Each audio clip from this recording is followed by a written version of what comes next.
നമസ്കാരം. ആലപ്പുഴയിലെ ഒരു അഗതി മന്ദിരം സമൂഹത്തിൽ സഹായം ആവശ്യമുള്ളവർക്ക് ആശ്രയമാകേണ്ട ഒരു സ്ഥാപനം. എന്നാൽ അവിടെ നിന്നാണ് ഗുരുതരമായ ലൈംഗിക അതിക്രമ ആരോപണവും ഭീഷണിയും അടക്കമുള്ള വാർത്തകൾ പുറത്തു വന്നത്. ഈ കേസിൽ സ്ഥാപനത്തിന്റെ ഉടമ ബ്രദർ മാത്യു ആൽബിനെ പോലീസ് അറസ്റ്റ് ചെയ്തു.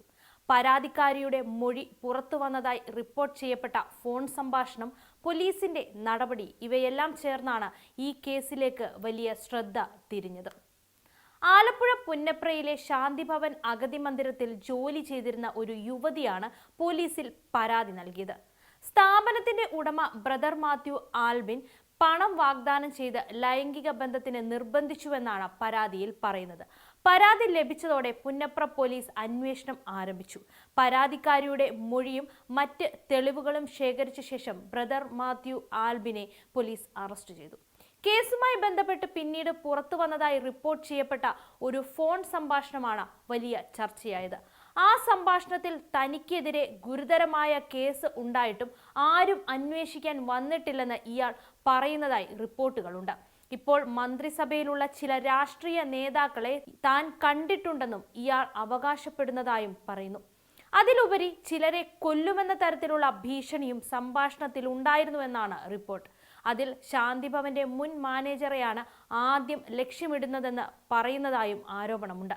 കൂടാതെ ജാമ്യത്തിൽ പുറത്തിറങ്ങിയ ശേഷം പരാതിക്കാരിയെ സോഷ്യൽ മീഡിയയിലൂടെ അപമാനിക്കുമെന്നും ഭീഷണിപ്പെടുത്തിയതായി റിപ്പോർട്ടുകളുണ്ട്. ഈ ഫോൺ കോളിനെ കുറിച്ചുള്ള വിവരം ബന്ധുക്കൾ പോലീസിനെ അറിയിക്കുകയും ചെയ്തിട്ടുണ്ട്.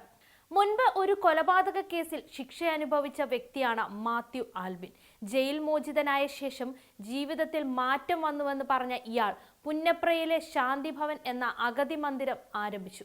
സാമൂഹ്യ സേവന പ്രവർത്തനങ്ങളിലൂടെ പിന്നീട് ഇയാൾ കൂടുതൽ ശ്രദ്ധ നേടിയിരുന്നു.